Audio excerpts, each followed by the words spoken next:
Hello crafters, and welcome to another video with amymakesthat here on my YouTube channel. In today's video, I will be sharing 7 Cricut hacks that you must know that will help you with crafting with your Cricut. I already have a video on my channel on some other Cricut hacks that you might want to know about, so I will link that video in the cards right here. The first Cricut hack involves a product that I wish I knew about way sooner, and it is attaching wheels on your Cricut machines. Now, I don't know about you, but I am tired of lifting my Cricut. It is pretty heavy. It's truly an arm workout. So I bought these wheels that will be linked in the video description, and I put one in each corner. They come with some adhesive circles that you will apply onto the back of the wheel, and then you'll remove that other side and place it onto the Cricut machine. I also did an Instagram reel and TikTok on these briefly, but I needed to include these in today's YouTube video because I need my YouTube fam to know about these. And the most common question I get is, will it affect the way that the Cricut cuts? And the answer is no.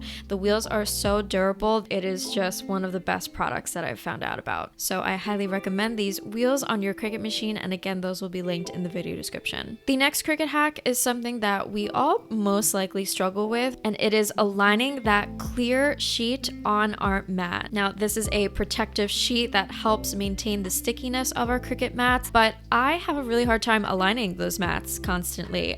Sometimes I don't even care and I just don't align it, but this is one easy trick that you can do to make sure that they're aligned every single time. So I place the Cricut mat underneath the Cricut machine, and then from there I will place the clear sheet on top of the Cricut mat. It aligns perfectly every single time I do this. And that took literally 10 seconds. So now you don't have to worry about misaligning your clear protective sheet over your Cricut mats. And you used your Cricut machine, so you didn't have to use some crazy contraption that you bought just to align them. The third Cricut hack that you must know about is for when you're applying adhesive vinyl to an item. One of the biggest complaints that people have when applying vinyl is that they will often have those little bubbles that form, and people are like, how the heck do I get these removed? It's like no matter how many times I scrape, it just doesn't work out. And it is called the wet method. You will take a small spray bottle, fill it with mostly water, and then fill it with a little bit of your favorite dish soap. I screwed the top on and then shook the bottle a bit just so it's a little bit mixed. And now you have the spray bottle with soap and water. From there, you will take your product, your item, whatever you're applying your vinyl to, and I'm going to spray that before I apply my vinyl. You don't have to drench it, just do 2 sprays. That's more than enough, and you can see that it is very wet. So here I'm applying the transfer tape to the vinyl design. I printed out my name with some adhesive vinyl that will be linked in the video description. Don't be afraid, because when you do apply it, it will move around a bit, which is nice. So in case you applied it crooked, you can adjust it before scraping it down. Then once you have it where you like it, place it down firmly and use that scraper tool to really scrape it onto the product. This method works very well with items that are okay with getting wet. So glasses, acrylic, paper, not so much. And if there's a little bit water left over in the transfer tape, that's okay. We will wipe it off. Remove the transfer tape, and then I patted it down with some paper towels, and look, there are no bubbles. The vinyl is absolutely perfect. And also, let me know in the comments if you've tried any of these Cricut hacks before, because I'm genuinely curious. The next Cricut hack is all about weeding, and more specifically reverse weeding. This is a hack that I use with tiny and small projects. I shared this in a previous IG reel of mine in December when I made my gingerbread man cups. It was such a game changer, so let me show you how I did it. I let the Cricut cut the vinyl, and normally you would immediately weed that vinyl as soon as you remove it off the mat, but nope, we're not doing that. We are going to be applying transfer tape to the design. So again, do not weed that design, and apply the transfer tape directly to the vinyl. Scrape it down with the scraper tool and really get that transfer tape adhered to the vinyl. Then we will flip it over and remove the backing. From there, you will weed the inside of the letters. So this may include the inside of H's, some O's, A's, D's, and then when you're done with that, we can remove the backing. And I kid you not, guys, every single time I do this, it works. This design was from the signature drink sign that I had at my wedding, and I had such a hard time because the design was very small and tiny, and I wish I knew about this reverse weeding hack before my wedding. You don't have to worry about the vinyl coming up because it's firmly adhered to the transfer tape, and now it's ready to be applied to any surface. So if you ever have a design where the letters are really small, you have a tiny project, please try reverse weeding. You will not regret it. The next Cricut hack is a way for you to save some vinyl and to save some extra steps when you are cutting vinyl, and it is the box method. So normally when I create a Cricut project, I will type that out, go to the shapes tool and select a rectangle. I could have made this rectangle a little bit smaller, which I apologize for that, but make the rectangle as small as you can, and then you will slice it. Now you have these two layers. So you have the regular word of good vibes, and then you also have the square with good vibes. So I cut both as a reference. As you can see, I normally cut my vinyl with some scissors, so I can save the rest for scraps, and then I will go ahead and weed that.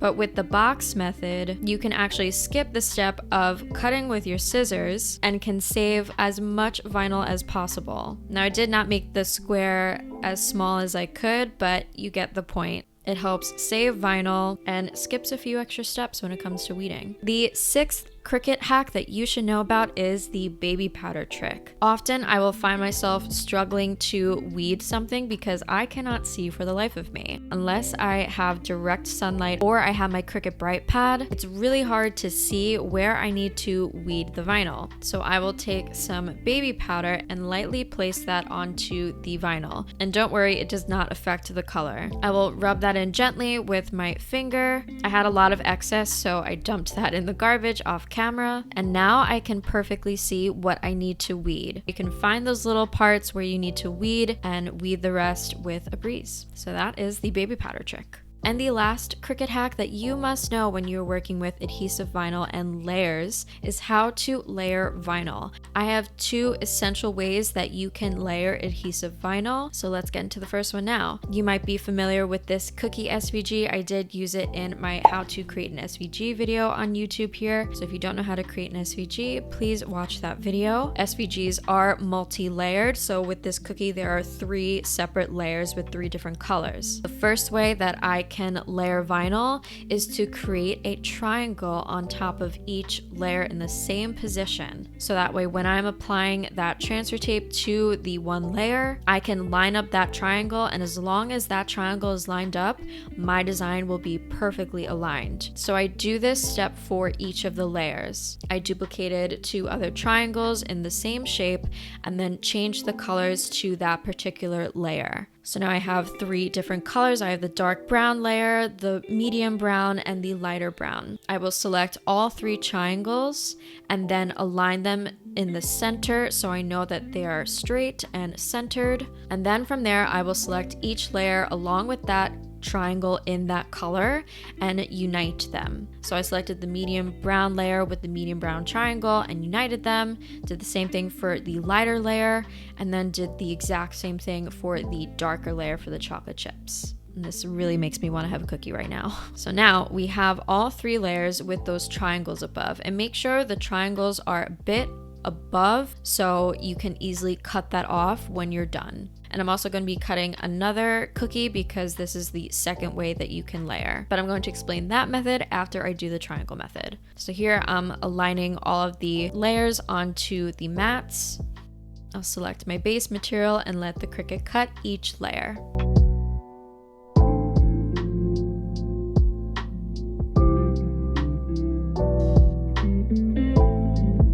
I'm separating the triangles from the regular cookies, and then I'm going to weed as normal. So make sure you're weeding the proper areas of each layer. It can get a bit confusing. Now we can start with our triangle method. So I'm taking the lightest color and applying some transfer tape to that and placing it on the darkest color. Then I remove the backing and now have the lighter and darker layer, and I'm applying that to the medium layer. Again, align it with that triangle and you will have those layers align perfectly every single time. And as I mentioned before, you will just cut off that area right in the middle of the cookie and the triangle, so the triangle actually isn't applied to whatever surface you're applying that design to. Now let's get into the second method. This is for someone that doesn't want to necessarily take those extra steps and make those triangles. So I'm applying the transfer tape to the top of that first lighter layer and applying it to the darkest bottom layer. And in order to do that, we will use parchment paper. You will place the parchment paper in between that transfer tape and the bottom layer, and you will leave a little bit of room so the transfer tape can stick to that paper backing of that bottom layer. So before placing the transfer tape down, I will adjust and see where I need to place those lighter highlights onto the dark chocolate chips. Then I can place that transfer tape on the paper side, lift it up and remove the parchment paper so it can evenly apply to the bottom layer. It just makes layering vinyl so much easier. I gave it one final scrape and removed it, and now I'm going to do the same exact method for applying that onto the middle layer. So again, as you can see, the parchment paper is really close to that cookie of the vinyl. I'm going to leave a little bit of room on the side, so once I align that vinyl, I can place it down onto the paper part of the vinyl. And it moves around quite a bit. Once you have it perfect, you will place the transfer tape down on that paper backing, lift it up, remove the parchment paper, and place your design down onto the layer. And now you don't have to worry about misaligning your layers, and I hope these layered tricks help. But that is it for today's video on 7 Cricut hacks that you must know. Let me know what you thought of this video in the comments. Please do not forget to subscribe to my channel, Amy Makes That, here on YouTube. If you'd like to see more Cricut hack videos, Cricut tutorials, craft business tips, everything about the Cricut, you name it, I have a video on it. I love you guys so very much, and I will see you in the next video. Bye!